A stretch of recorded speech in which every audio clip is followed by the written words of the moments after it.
What's up, y'all? My name is JD. I'm a 40-year-old hybrid athlete. I use calisthenics, weightlifting, and running as my primary modalities of training. I'm also a personal trainer out here in San Francisco, California. Today, we're going to be diving into what is the optimal body fat percentage for men who are 40 and above. What's the sweet spot? So when we think about the sweet spot, we're thinking about a body fat percentage that is aesthetic, that's healthy, that's functional, and something that's realistic for us to maintain year round.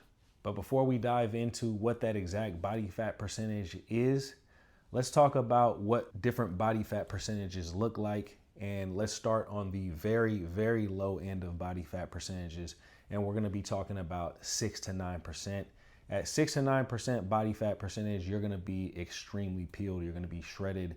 I'm talking about bodybuilder level of shredded, or I'm talking about elite Olympic sprinter level of shredded. Think about people who you see running the 100 and 200 meter sprints, people like Usain Bolt. I don't know if you guys ever remember this guy named Asafa Powell, who used to be a sprinter for Jamaica back in the day. The dude was yoked up, super low body fat percentage. You're thinking about people like that, Justin Gatlin, those type of physiques. Now, that is going to be an extreme level of shreddedness that, the majority of us are not going to be able to maintain at 40 years old. Honestly, it's probably not even going to be a healthy body fat for us to maintain because of hormone imbalances and, just the amount of obsession that it takes to get to that body fat percentage. You have to put a lot of stress on the body. Being 40 and above, we don't even really have that much time on our hands to be obsessive about fitness. We have families, we have careers, we have relationships that we want to maintain and build on. And we just don't have time to be spending 2.5 hours, sometimes even 3 hours a day working out like some of these professional athletes. I mean, professional athletes might be working out 4 hours or more per day. Now, the next level of body fat percentage that we're going to talk about is the athletic lean body fat percentage. Now, this is around the 10 to 14% body fat percentage. And when you think about that type of body fat percentage, you're thinking about, professional athletes. You can think about a boxer. Think about Canelo Alvarez on fight night. Or think about somebody like Steph Curry. They are lean, athletic, but not super, super ultra peeled. You can even think about maybe a NFL running back or NFL wide receiver. Sometimes they can be around that 10 to 14% body fat percentage as well. Like the brother from Detroit, I would assume he's around the lower end of that tier. Amon-Ra St. Brown. Now, this is going to be a little bit more realistic for a 40-year-old man who has a good amount of time to dedicate to their health and fitness. Now, is it the ideal amount? We'll talk about that a little bit deeper on into this video. Now, the third level is just going to be generally lean, in shape build, and that's going to be anywhere from 15 to 19% body fat. When you think about somebody who's 15 to 19% body fat, what you need to think about is the people who are at the gym that you go to who are in really, really good shape. Those people are probably around 15 to 19% body fat. They're consistent on their fitness. They're probably locked in on their nutrition. And, but they probably live a little bit as well. They probably go out and have a drink on the weekend, and they probably, go out to eat with their friends or their significant other on the weekend as well. And that's what creates that 15 to 19% body fat.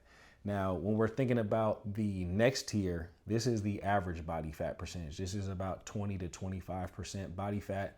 And you're just thinking about the average person that you see walking down the street. You're thinking about your coworker that you see every day. Most people who you interact with throughout the day are going to be around this range. Now, of course, there's going to be people who are below and there's going to be people who are above. And, if you're living in certain parts of America like Texas or down south, the average body fat percentage is actually probably on an even higher end than that. And that's the range that we're going to talk about next. And that's 26% and above. This is higher body fat percentage. This is overweight. This is where you start running into a lot of health ramifications, higher visceral fat, which leads to a lot of health conditions. This is where you do not want to be. You don't really even want to be in the average range as well, but you definitely do not want to be in the higher range of body fat percentage. That's from an aesthetic, from a health perspective and from a hormonal perspective as well. People who are in that higher body fat range tend to not have as much energy. They tend to not have as high of a sex drive. These are things that are all important for men who are 40 plus. We want to optimize all these aspects of our life. Another thing is that when we're too low of a body fat percentage, if we're sub 10%, we're in those single digit body fat percentages, we might not be in the optimal functional range as well. We might actually be hurting our hormones, and we might be killing our sex drive. We might be killing our energy levels because we're putting too much stress on the body and we're not giving the body the nutrients it needs because maybe we're running too much of a caloric deficit, or, maybe we're putting too much stress on the body from our workouts. So that leaves us between the ranges from around 10 to 19% body fat percentages. Now, 10% body fat, let's say 10 to 13%, is still going to be on a very low end of the spectrum. It's going to take a level of obsession and a level of consistency that, maybe most people don't necessarily have the time or the dedication to get to. So that kind of puts us at 14% and above. So where I would say the sweet spot for men to be is, our men 40 and over, is going to be from around that 14% to that 17%. That's still going to give us that really good aesthetic physique. And it's also going to be realistic for us to maintain year round. So the next question is, how do we get into that range of that 14 to 17% body fat? Number one is going to be a caloric deficit. So if you are overweight, or if you're storing more body fat percentage than you need to be storing at the moment, you're going to be want to run a caloric deficit. And what that means is we're intaking less calories than our body is burning on a daily basis. Good range of caloric deficit to run is going to be about 500 calories per day. And this is if you're trying to get prepared for something. You can do even less than that, maybe somewhere around there.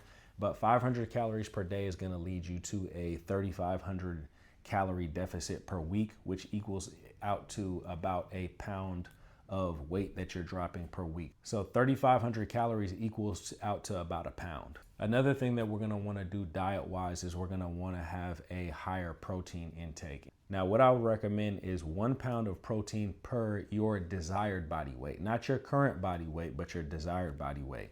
Because if you're going off your current body weight and you're very overweight, or you're a little bit heavier, you're going to end up eating a little bit too much. So, for myself, I was starting off at 205 pounds, but my desired body weight is 185 pounds. So I'll be eating 185 grams of protein per day.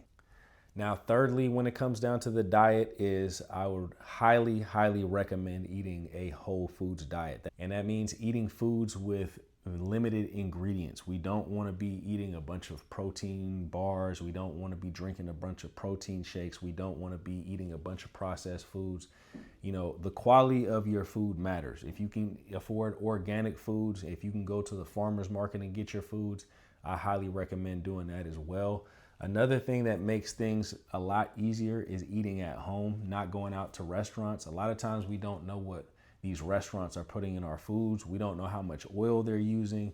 We don't know how they're preparing our foods. We don't know how much sugar is going to be put in these foods.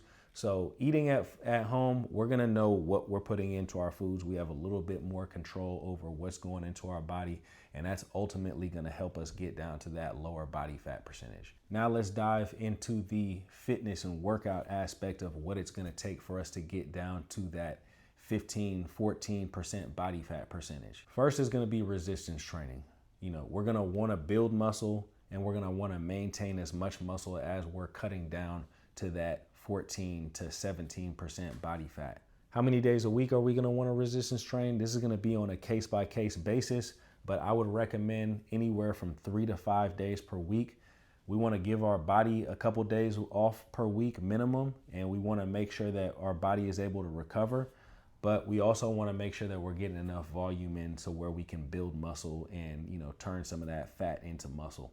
So next, cardio is going to be key. This is going to be another advantageous strategy for us to burn fat and lose weight.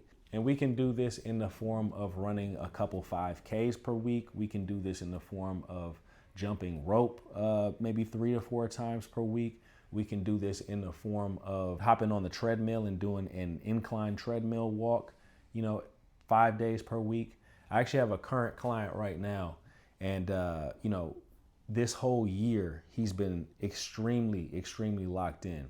The guy was at 218 pounds and about 23% body fat at the beginning of the year. Some context is this guy's actually going to be getting married this month. So he was 23% body fat and about 218 pounds in the beginning of the year. And he's been locked in on his cardio. He's been locked in on his nutrition and his caloric deficit. And he's been locked in with me, resistance training 4 to 5 days per week. And he's went from 218 pounds at 23% body fat all the way down to 191 pounds. And he's at 14% body fat right now. The guy looks phenomenal. He looks amazing. And he's getting ready to be in the best shape of his life for his big day. I've actually been working with this client for about 1.5 years now, but I think the key elements that have got him over the hump is the fact that he actually started tracking his caloric intake to make sure that he's actually legitimately on a caloric deficit, and also that incline treadmill. He's on that incline treadmill probably 5 days per week for about an hour, and that's really what got him over the hump. And the incline treadmill is a good tool because for somebody like him who works a lot, he can still be on Slack. He works in the tech field. He can still be on Slack communicating with his coworkers. He can still take calls. He can still do a lot of things while he's on the treadmill. Versus if you're going to be doing that cardio by doing something like running or jumping rope, this is kind of something where you really have to lock into that workout and you can't really do anything else. So lastly, on the health, fitness, and lifestyle aspect that's going to get you between 14 and 17% body fat, I would say you need to make sure that you're getting a good amount of steps in. That is like default cardio that we all need to be doing every single day, not only to get to our desired body fat percentage, but just to maintain a healthy cardiovascular to begin with. And I would say we need to be doing minimum 12,000 steps per day. For some of you guys, that's probably going to seem like a lot, but at the end of the day, 12,000 steps per day is actually not even that much. I know I live in a very walkable city. I live in San Francisco, California, and I drive to work, but when it comes down to going to grocery store or going to the gym or any of the little places I need to go throughout the day, I'm typically going to try to walk to those places. Now, you might not live in as much of a walkable city, and in that case, what I would recommend is that you do hop on the treadmill and that you do get, some walks in on the treadmill. You can throw that incline in to increase the intensity of that walk. During the winter time out here, it's a little bit colder and rainier. I was getting a lot of my steps in at the gym on the incline treadmill as well. But anyways, guys, if you guys are interested in learning more about my hybrid approach to training and performance, go ahead and subscribe to the channel. If you guys got value from this video, please give the video a like. If you guys are interested in getting on the waiting list for my 12-week hybrid performance program, go ahead and comment hybrid in the comment section and I will get back to you with how you can get on the waiting list for that program. Anyways, I hope everybody's having a great day out there. I'll holler at you guys later. Peace.